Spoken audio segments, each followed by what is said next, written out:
أعوذ بالله من الشيطان الرجيم. بسم الله الرحمن الرحيم. السلام علیکم ورحمۃ اللہ وبرکاتہ۔ سورۃ الانبیاء آیت نمبر 57 سے 63۔ ان الحمد للہ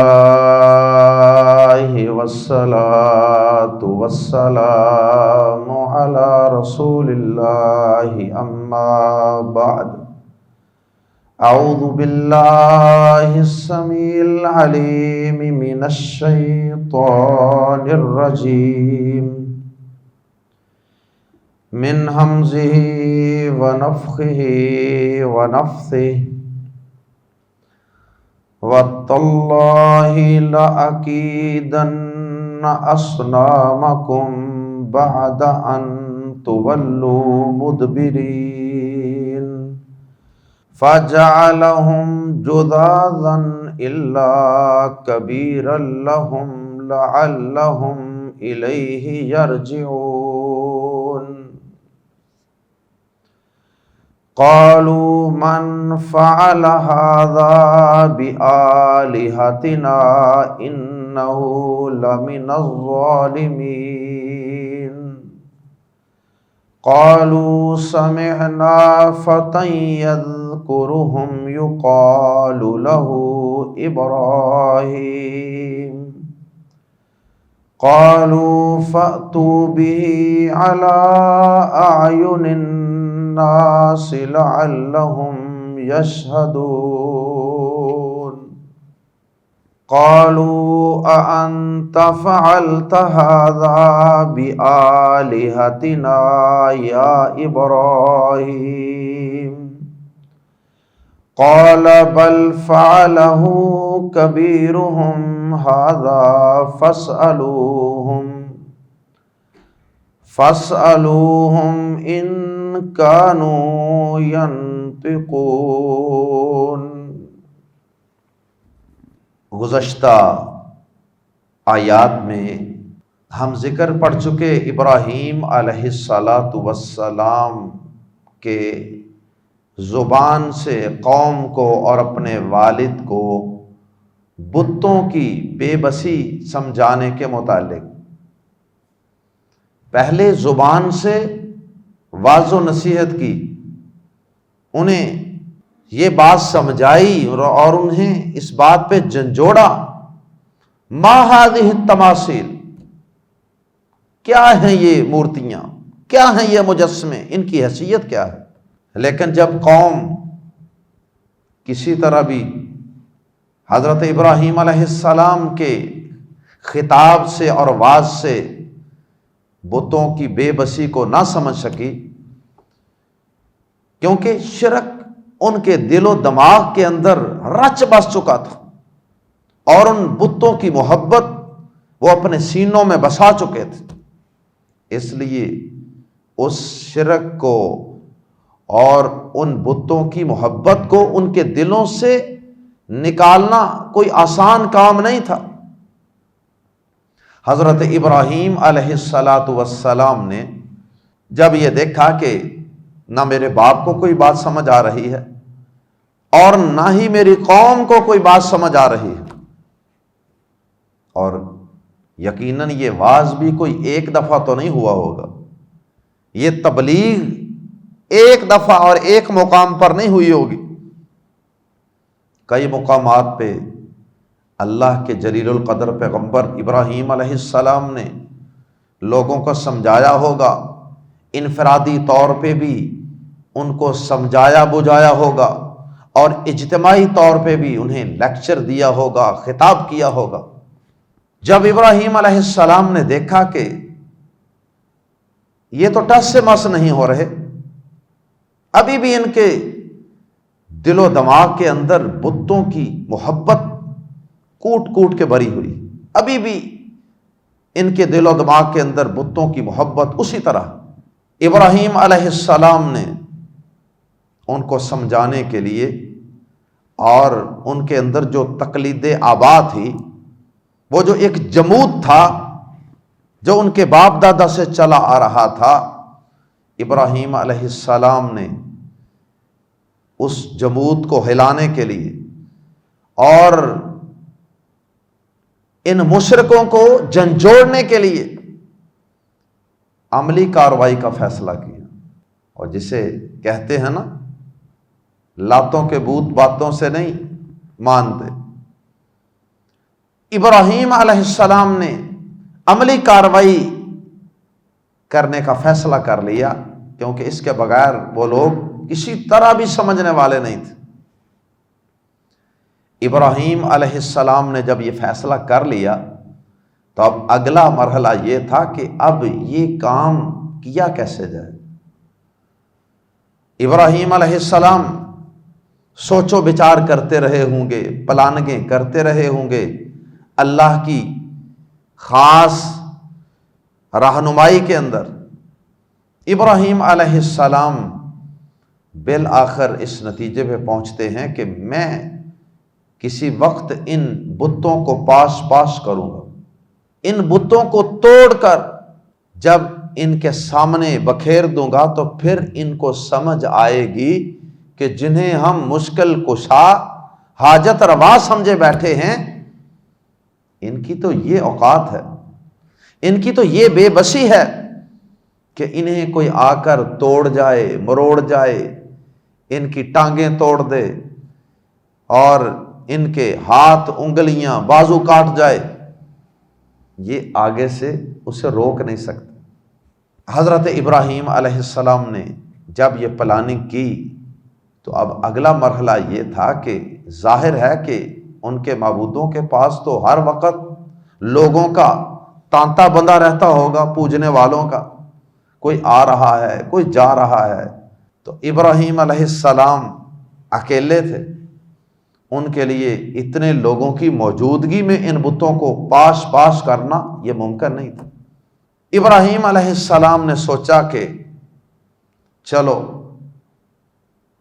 میری اس قوم کا، اس علاقے کے لوگوں کا ایک تہوار ہے، قومی تہوار ہے، اس تہوار والے دن سب لوگ تیار شیار ہو کے، سیٹ میٹ ہو کے تو باہر نکلتے ہیں، شاپنگ کے لیے، کھیل کود کے لیے، رشتہ داروں سے میل ملاقات کے لیے جاتے ہیں، اور اس دن قوم کی توجہ بت خانے کی طرف سے ہٹ جاتی ہوگی، عبادت کی طرف سے توجہ ہٹ جاتی ہوگی۔ ابراہیم علیہ السلام نے یہ فیصلہ کیا کہ اس کام کے لیے اس دن سے بہتر کوئی دن نہیں، لہذا ابراہیم علیہ السلام نے اس دن کا انتخاب کر لیا، اور پھر ابراہیم علیہ السلام نے اپنے اس پلان کو خفیہ بھی نہیں رکھا۔ قرآن مجید کے الفاظ بتاتے ہیں کہ انہوں نے اپنے باپ اور قوم کے سامنے بتوں کی بے بسی بھی بیان فرمائی، جب وہ نہ سمجھے تو اس کے بعد قسم اٹھا کر یہ کہا کہ میں پھر تمہیں ان کی بے بسی سمجھانے کے لیے کوئی عملی قدم اٹھاؤں گا، میں کوئی چال اور کوئی تدبیر چلوں گا ان کے خلاف، پھر تمہیں جا کر سمجھ آئے گی کہ واقعی یہ ہمارے نفع نقصان کے، یہ ہماری مشکل کشائی حاجت روائی کے قابل نہیں ہیں، یہ اس کا اختیار نہیں رکھتے ہیں۔ یہ بات اگرچہ ابراہیم علیہ السلام نے اعلانیہ کہی تھی، لیکن قوم کے وہم و گمان میں نہیں تھا کہ واقعی حقیقت میں ابراہیم علیہ السلام اپنے اس منصوبے کو حقیقت کا روپ دے سکتے۔ انہوں نے سوچا ہوگا کہ ایسے ہی ایک بات ہی ہے، لیکن ابراہیم علیہ السلام تو اپنے عزم کے بڑے پختہ تھے۔ ابراہیم علیہ السلام کو تو بتوں کی بے بسی کے اندر کوئی شک ہی نہیں تھا نا، اس لیے انہوں نے جس دن وہ عید کا دن، تہوار کا دن آ گیا تو ابراہیم علیہ السلام نے اپنی کارروائی کا آغاز کر دیا۔ ابراہیم علیہ السلام نے اس جشن، اس تہوار والے دن ان کے ساتھ جانے سے انکار کر دیا۔ رہتے تو اسی معاشرے میں تھے، تو انہوں نے کہا ہوگا کہ گھر والوں نے، باپ نے، عزیز و اقارب نے کہا ہوگا کہ ابراہیم آؤ چلو، تم نہیں تیار ہو رہے۔ ابراہیم علیہ السلام نے کہا انی سقیم، قرآن مجید کے الفاظ کہ میری طبیعت ناساز۔ ایک اس کا مطلب تو یہ ہے کہ تمہارے ان بتوں کو پوجنے کی وجہ سے میری طبیعت ناساز، کیونکہ ایک مومن کے اندر، ایک موحد کے دل کے اندر ایک تکلیف ہوتی ہے نا، جب وہ دیکھتا ہے کہ لوگ اپنی پیشانی ان بے بس معبودوں کے سامنے جھکا دیتے ہیں، زمین پہ ٹیک دیتے ہیں اپنا ماتھا۔ ابراہیم علیہ السلام نے کہا کہ میری طبیعت خراب۔ اس میں ہم تفصیل سے آگے چل کے ایک اور اینگل سے بھی بات کریں گے کہ ابراہیم علیہ السلام نے جو کہا آیا وہ صحیح تھا یا غلط؟ اللہ اکبر۔ قوم نے کہا ٹھیک ہے، وہ چھوڑ گئے۔ پیچھے سے ابراہیم علیہ السلام اللہ کا نام لیتے ہیں اور کچھ اوزار اور کچھ ہتھیار اپنے ساتھ لے جاتے ہیں۔ اب وہ اگر بت لکڑی کے تھے تو کلہاڑا لے کے گئے ہوں گے، اور اگر وہ پتھر کے تھے تو پھر ابراہیم علیہ السلام کو ہتھوڑا وغیرہ لے کے گئے ہوں گے۔ اللہ بہتر جانتا ہے کہ ابراہیم علیہ السلام اپنے ساتھ کیا کیا لے کے گئے۔ عام طور پہ یہ بات مشہور ہے کہ ابراہیم علیہ السلام نے کلہاڑا مارا اور پھر کلہاڑا جو تھا وہ بڑے بت کے کندھے کے اوپر لٹکا دیا۔ یہ بات قرآن و حدیث سے ثابت نہیں۔ انبیاء کرام کے واقعات کے متعلق بہت سی باتیں اسرائیلی روایات سے اخذ کی گئی، اور اسرائیلی روایات اس قابل نہیں ہیں کہ ہم ان کے ساتھ قرآن مجید کی تفسیر کریں۔ اللہ اکبر۔ تو بہرحال حضرت ابراہیم علیہ السلام نے جا کر ان بتوں کو پہلے تو خطاب کیا نا۔ اس کی وضاحت، اس قصے کی مزید تفصیل سورہ صافات کے اندر ہے، اور بطور خاص آیت نمبر 88 سے 90 تک یہ اس بات کا تذکرہ ہے۔ ابراہیم علیہ السلام نے پہلے تو جا کر بتوں سے کہا یہ تمہارے آگے چیزیں پڑی ہیں، کھاتے نہیں، بولتے نہیں، ان سے کچھ باتیں کی۔ ابراہیم علیہ السلام تو جانتے ہی تھے کہ یہ بت نہ سنتے ہیں، نہ بولتے ہیں، نہ کھاتے ہیں۔ صرف ان کی بے بسی کو مزید واضح کرنے کے لیے یا قوم پہ حجت پوری کرنے کے لیے یا اپنے مزید اطمینان قلب کے لیے کہا کھاتے نہیں، کھاؤ، یہ تمہارے آگے نظر نیاز کے کھانے پڑے ہیں، بولتے نہیں۔ لیکن آگے سے جواب کہاں آنا تھا؟ بت تو ٹس سے مس نہیں ہوتے۔ ابراہیم علیہ السلام نے پھر وہ ہتھوڑا یا کلہاڑا پکڑا اور اس کے ساتھ پھر انہوں نے ایک طرف سے شروع کر دیا مارنا، مار مار کے برگس نکال دیا ان بتوں کو، ٹکڑے ٹکڑے کر دیا۔ ہاتھ الگ ہیں، بازو الگ ہیں، ٹانگیں الگ ہیں، کوئی چیز وہاں پڑی ہے، کوئی وہاں پڑی ہے۔ پوری بے دردی کے ساتھ یہ حضرت ابراہیم علیہ السلام نے توحید کے وار کر کے شرک کے نشانات کو مٹا دیا، اور بڑے بتوں میں سے ایک بت کو چھوڑ دیا۔ اب بڑا بت ایک نہیں تھا، کئی بڑے بت، چھوٹے بت بھی تھے، درمیانے بت بھی تھے، بڑے بت بھی تھے، سمال، میڈیم، لارج، ہر سائز کے معبود رکھے ہوئے تھے۔ چھوٹا کام ہے تو چھوٹے معبود کے سامنے دستے سوال دراز کرو، درمیانہ کام ہے تو درمیانے بتوں کے پاس چلے جاؤ، کوئی بہت ہی بڑا اور مشکل کام ہے تو پھر بڑے بتوں کے پاس۔ تو ہر سائز کے بت رکھے ہوئے تھے، بڑے سائز کے بھی بت تھے۔ ابراہیم علیہ السلام بڑے سائز کے بتوں کے پاس جاتے ہیں اور ان سے جا کے کہتے ہیں، اور ان بڑے بتوں کو بھی توڑتے ہیں ابراہیم علیہ السلام، پاش پاش کر دیتے، صرف ایک بڑا بت چھوڑ دیتے۔ اور اس کی بھی کئی حکمتیں اور مصلحتیں اہل علم نے بیان فرمائی۔ ایک تو یہ ہے کہ ابراہیم علیہ السلام نے ان کو سمجھانے کا انداز اختیار کرنا تھا نا، جب انہوں نے آنا تھا تو ان کو پوچھنا تھا کہ بھائی اس بڑے سے پوچھ لو، یہ تو نہیں نا ٹوٹا، چلو چھوٹوں جو ٹوٹ گئے ہیں ان سے بھی پوچھو کہ ان کا یہ حال کس نے کیا ہے، ان کے اوپر یہ ظلم کس نے کیا ہے، ان سے پوچھو۔ اور وہ اپنا دفاع بھی نہیں کر سکے، کیسے تمہارے معبود ہیں؟ اور اگر وہ یہ کہیں کہ جناب یہ تو سارے ٹوٹے پھوٹے ہیں، یہ کہاں بولیں گے، تو چلو اس بڑے سے پوچھ لو، یہ تو صحیح سلامت ہے نا۔ اور پھر ابراہیم علیہ السلام نے یہ بھی انداز اختیار کیا کہ اس بڑے نے تو ان کو نہیں توڑ دیا کہیں سب کو، اس بڑے سے پوچھ لو، اسی نے یہ کام کیا ہوگا۔ یہ ان کو سمجھانے کے لیے ایک انداز اختیار کیا تھا ابراہیم علیہ السلام نے۔ تو بہرحال اس بڑے کو چھوڑ دیا، قوم آئی، قوم نے حال دیکھا اپنے معبودوں کا، اپنے مشکل کشاؤں کا، اور کہنے لگے یہ ہمارے معبودوں کے ساتھ یہ برا سلوک کس نے کیا ہے؟ مشرک بھی کیسا وہ عقل سے عاری ہوتا ہے کہ کیا کہہ رہا ہے مشرک کہ ہمارے معبودوں کے ساتھ یہ کس نے کیا ہے؟ یعنی معبود مظلوم بنے ہوئے ہیں، مجبور اور بے بسی کی تصویر بنے ہوئے ہیں، جو آپ کو یہ بول کر بتا نہیں سکتے کہ ہمارے ساتھ کس نے یہ کیا ہے، جو ایک دوسرے کی مدد نہیں کر سکے، وہ تمہاری مشکل کشائی کیسے کریں گے؟ کسی شاعر نے کہا نا،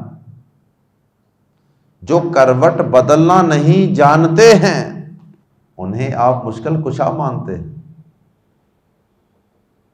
جو فوت شدگان قبروں میں پڑے ہیں انہیں بھی ہمارے بعض مسلمان مشکل کشائی کے لیے پکارتے ہیں، اور وہ خود کروٹ نہیں بدل سکتے قبر کے اندر، خود جب فوت ہوتے ہیں وہ خود غسل نہیں کر سکتے، غسل دوسروں کو دینا پڑتا ہے۔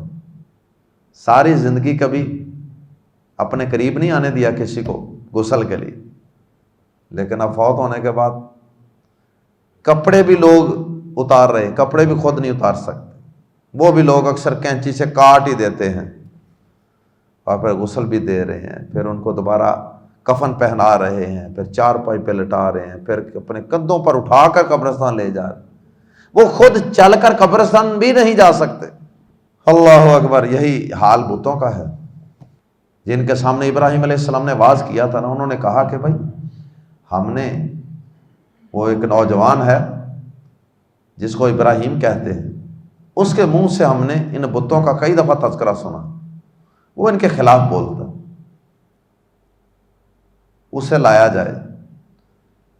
ابراہیم علیہ السلام کو پیش کیا گیا اور باقی لوگوں کو بھی اعلان کر کے جمع کیا گیا۔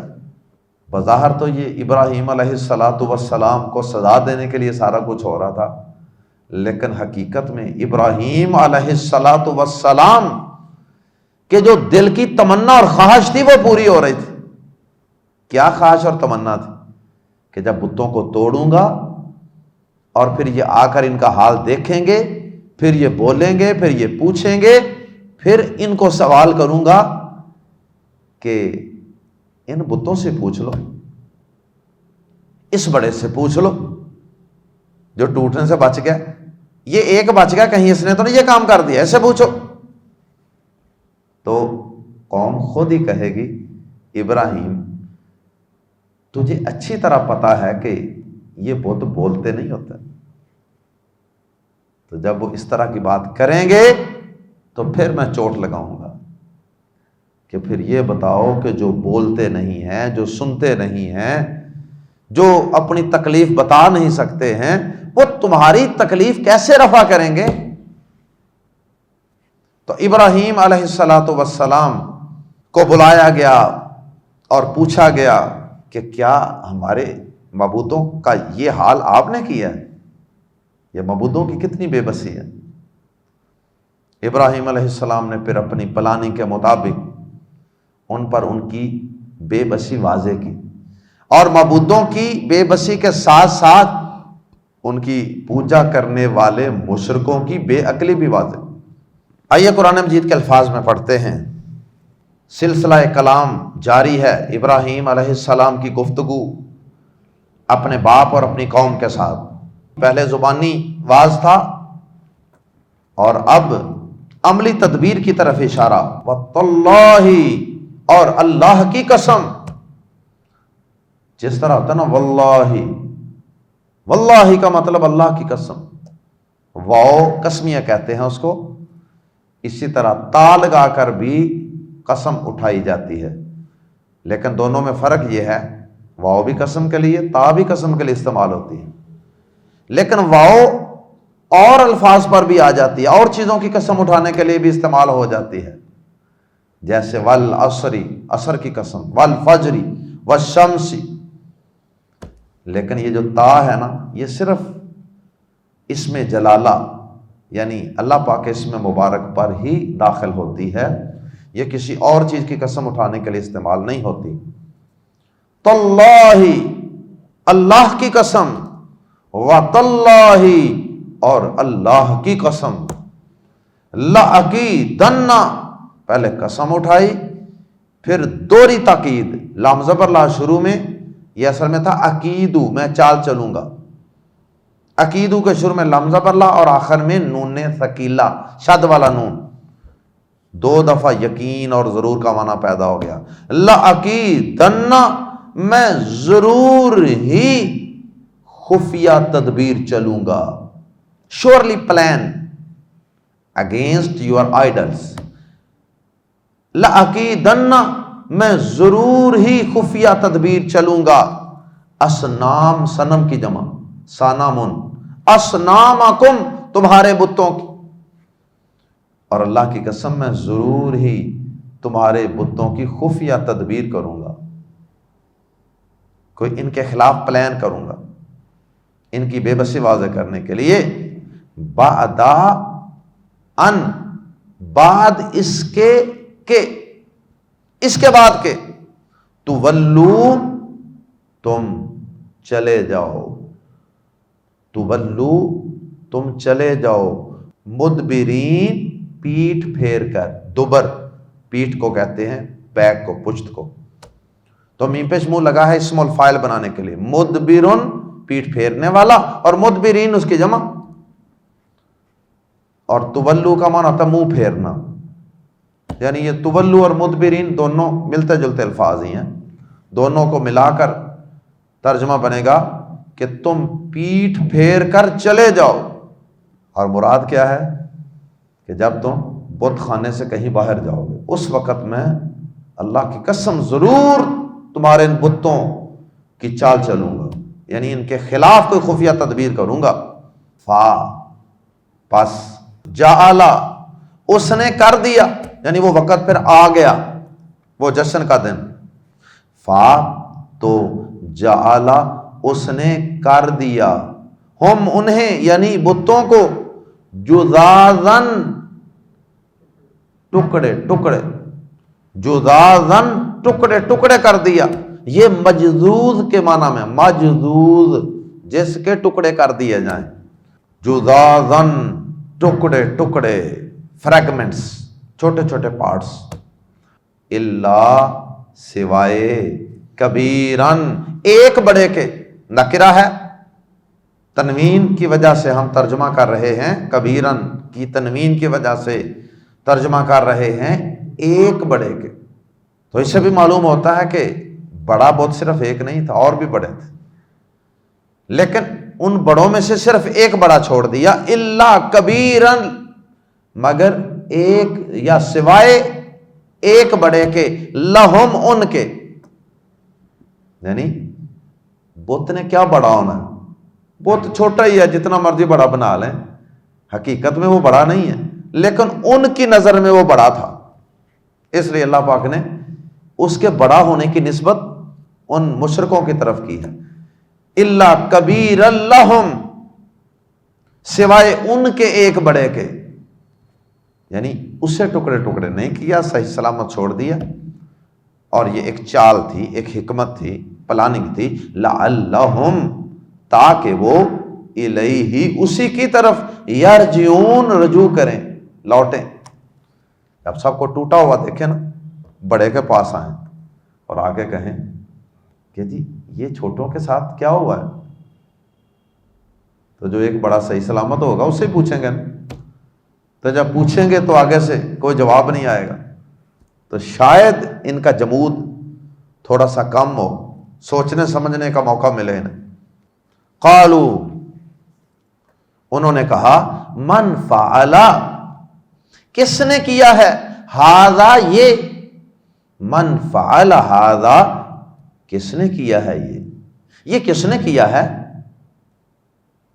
بی ساتھ آلہتنا، ہمارے الہوں کے، الہ کی جمع آلہہ، آلہتنا، ہمارے الہوں کے،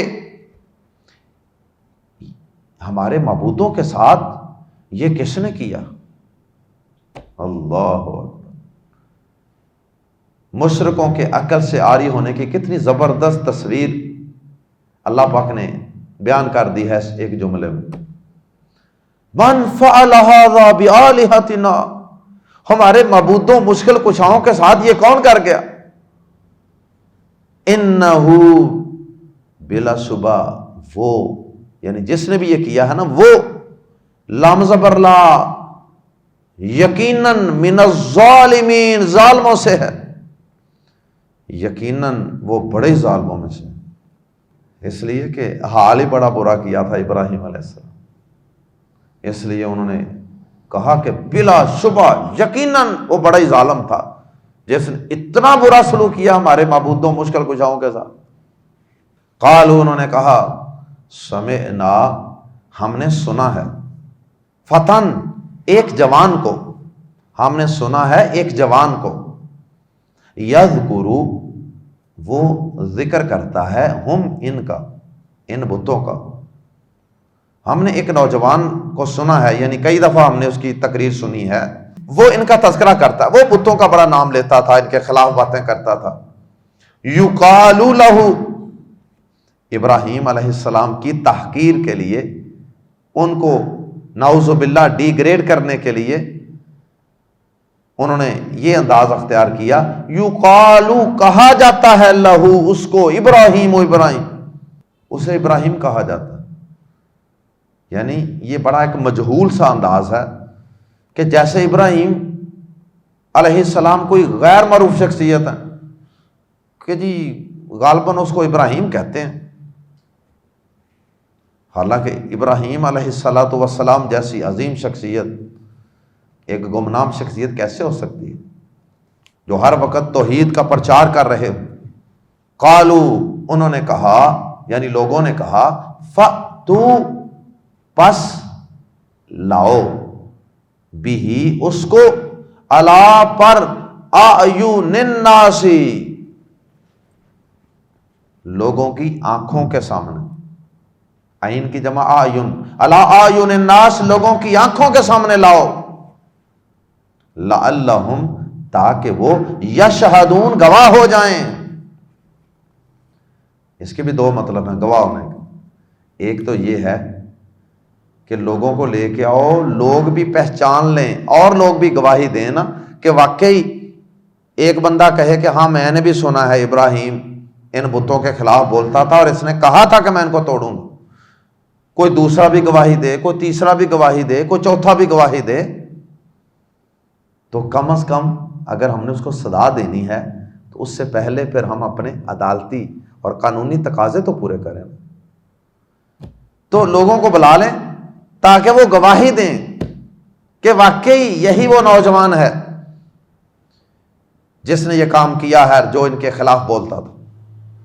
اور دوسرا، یشہدون کا دوسرا مطلب یہ ہے گواہ ہونا، یعنی کسی موقع کے وقت موجود ہونا، تو اس کا دوسرا مطلب یہ ہے کہ باقی سب لوگوں کو بھی جمع کر لو تاکہ جب اس بتوں کے منکر کو، اس ہمارے معبودوں کے منکر کو جب سزا دی جائے تو سارے لوگ یہاں موجود ہوں اور اس کو جو ہم عبرت کا نشان بنائیں وہ سارے لوگ دیکھیں، اور آئندہ سے کوئی شخص ہمارے ان مشکل کشاؤں، حاجت رواؤں کی گستاخی اور ان کے ساتھ مس بہیو کرنے کا، ان کی توہین کرنے کا کوئی سوچے بھی نہ، سب کو اس لیے جمع کرنا ضروری ہے۔ قالوا، انہوں نے کہا، کیا انتا، تو نے کیا ہے؟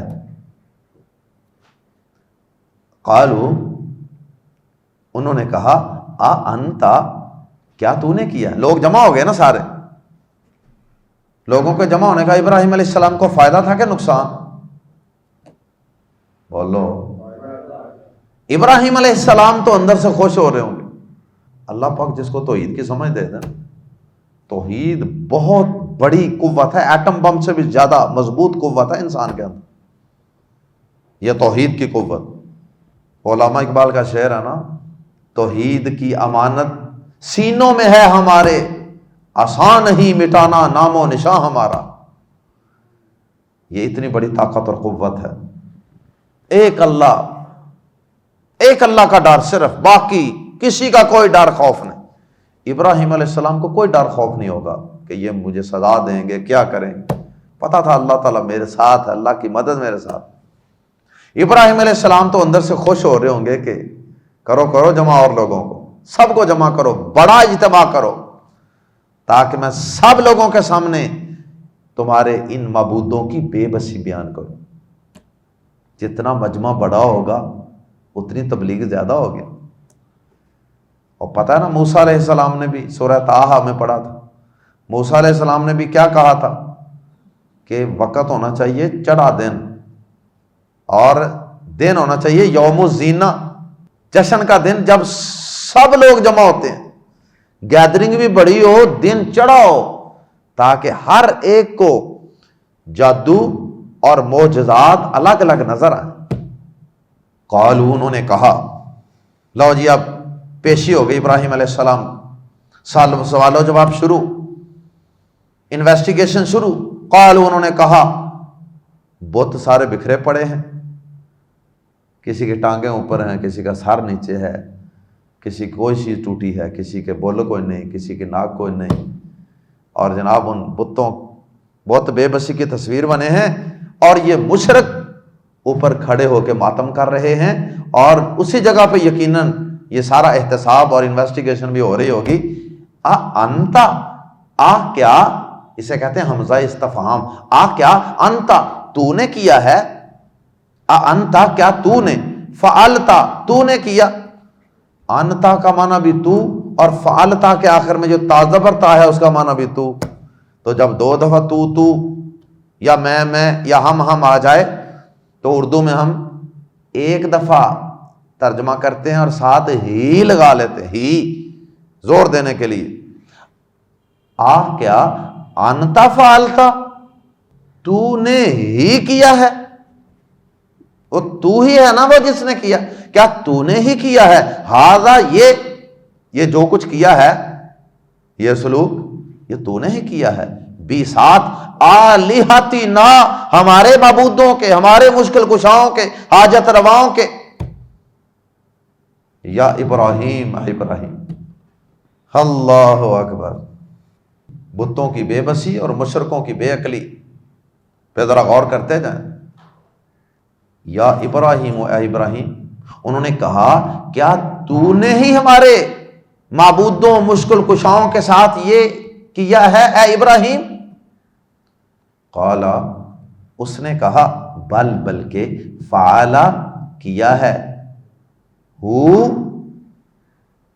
یہ کام، فعلا، کیا ہے یہ۔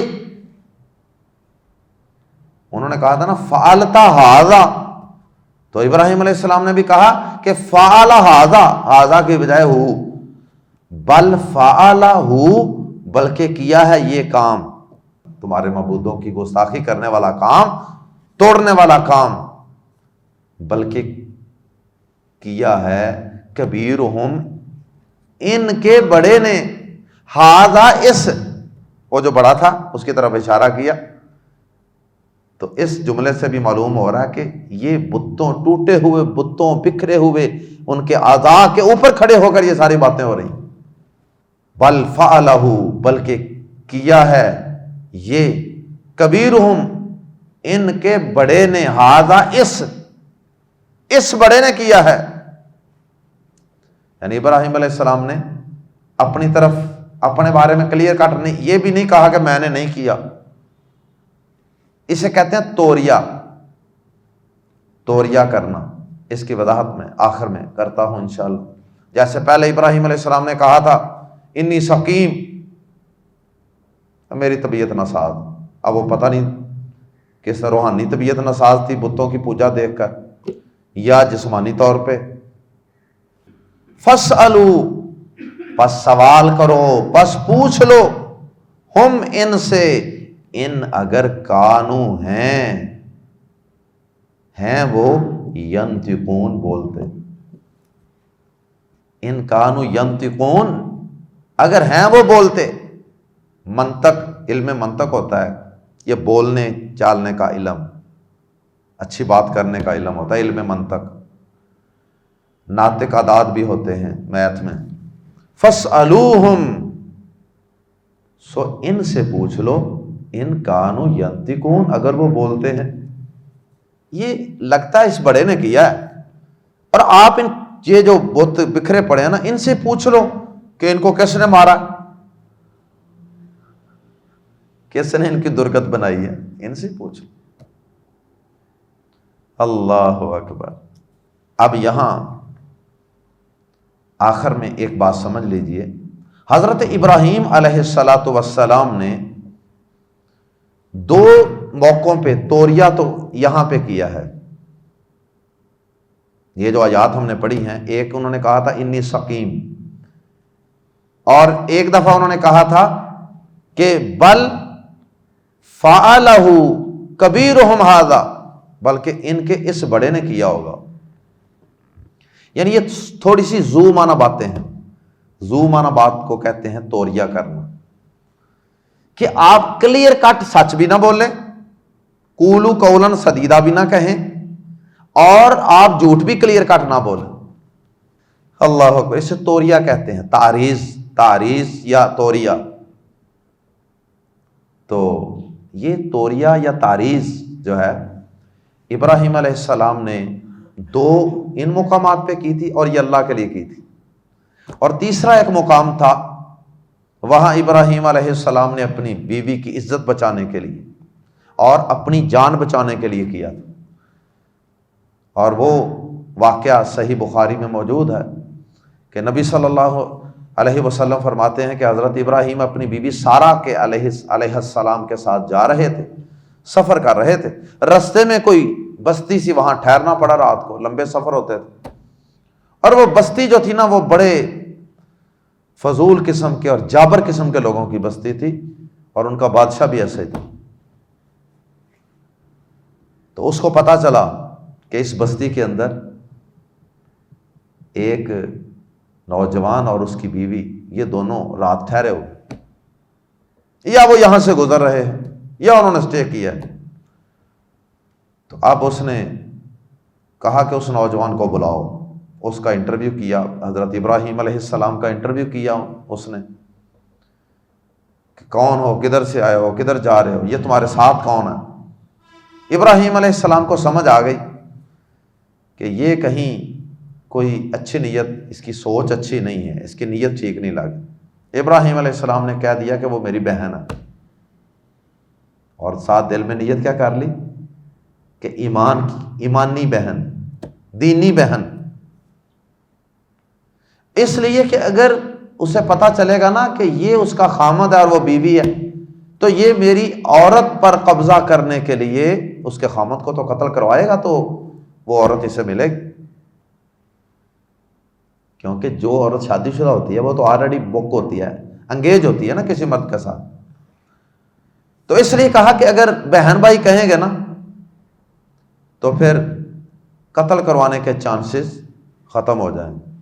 بہرحال ابراہیم علیہ السلام نے آ کر اپنی زوجہ سے کہا کہ اگر وہ تم سے بھی انویسٹیگیشن کریں اور پوچھیں کہ تم کون ہو، کیا لگتی ہو، تو تمہارے اور میرے سوا اس زمین، پوری زمین پر اس وقت اللہ کی توحید کو ماننے والا کوئی بھی نہیں ہے.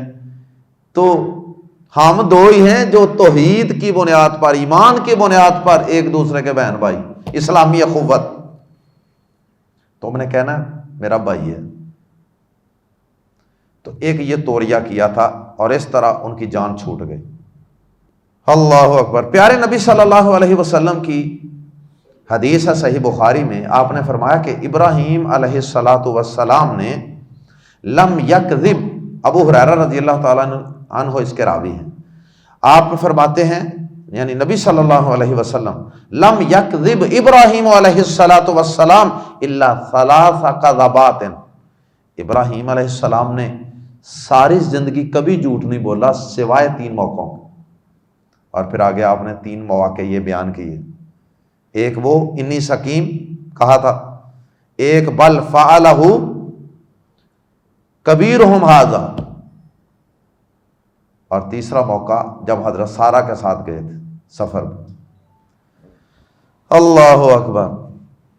اب نبی صلی اللہ علیہ وسلم نے یہاں پر جو جھوٹ کا لفظ بولا ہے نا، یہ حقیقت میں جھوٹ نہیں ہے۔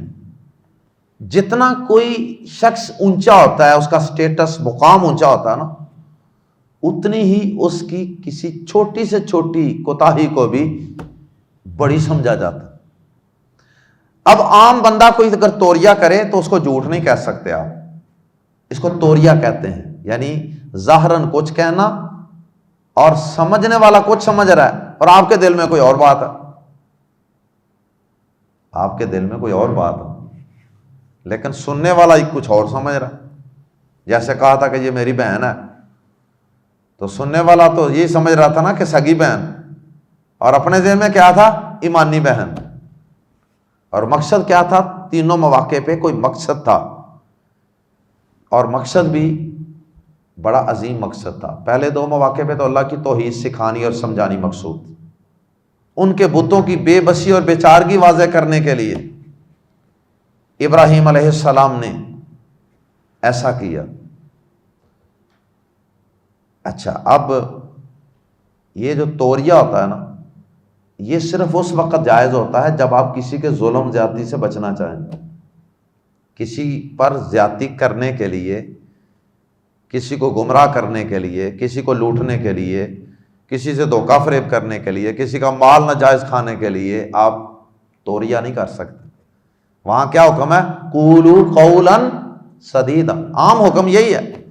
لیکن کسی وقت اگر کوئی دین کی کوئی بہت بڑی مصلحت ہے یا کسی ظالم کے ظلم سے بچنے کے لیے آپ یہ حکمت اختیار کرتے ہیں، وہاں آپ توریہ کر سکتے ہیں، یعنی گول مول جواب دے دیں۔ ابراہیم علیہ السلام نے بھی تینوں مواقع پہ ایسا ہی کیا ہے، تعریض کی ہے۔ سمجھنے والا کچھ سمجھتا رہا، ان کے اپنے دل میں کچھ اور تھا۔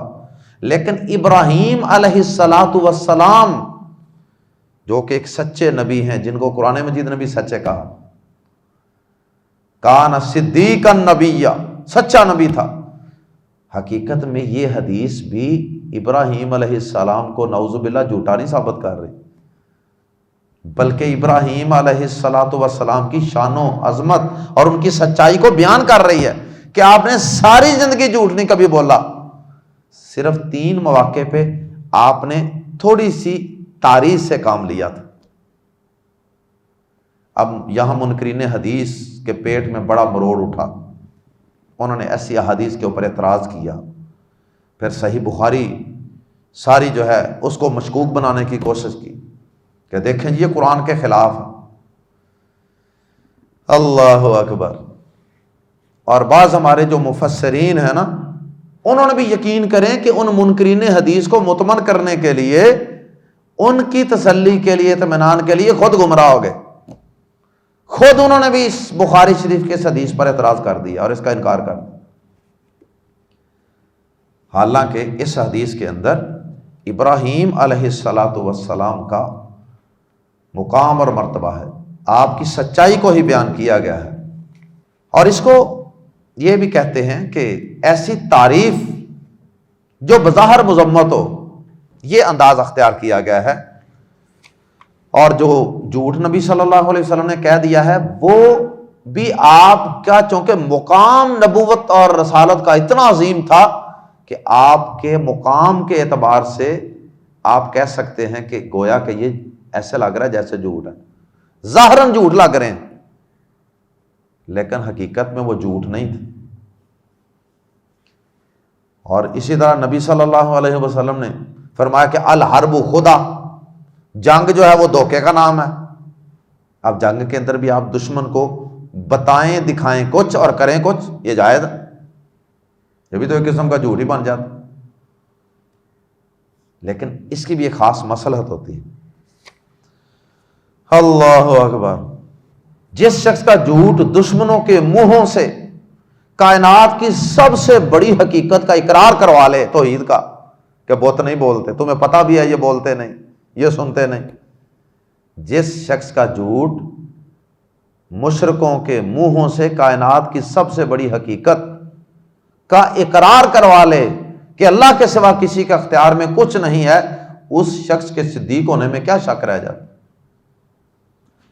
اچھا، یہاں پر آخری بات، صحیح بخاری کے اندر ہی ایک حدیث ہے، حدیث شفاعت اسے کہتے ہیں، جس میں وہ قیامت والے دن شفاعت کرنے کا ذکر ہے نا، حساب نہیں شروع ہو رہا ہوگا، لوگ جائیں گے آدم علیہ السلام کے پاس، کبھی ابراہیم علیہ السلام کے پاس، کبھی موسیٰ علیہ السلام کے پاس، کبھی کسی نبی کے پاس جائیں گے نا، ہر نبی ہی کچھ نہ کچھ کہہ کے انکار کر دے گا، بھائی میں نہیں سفارش کر سکتا۔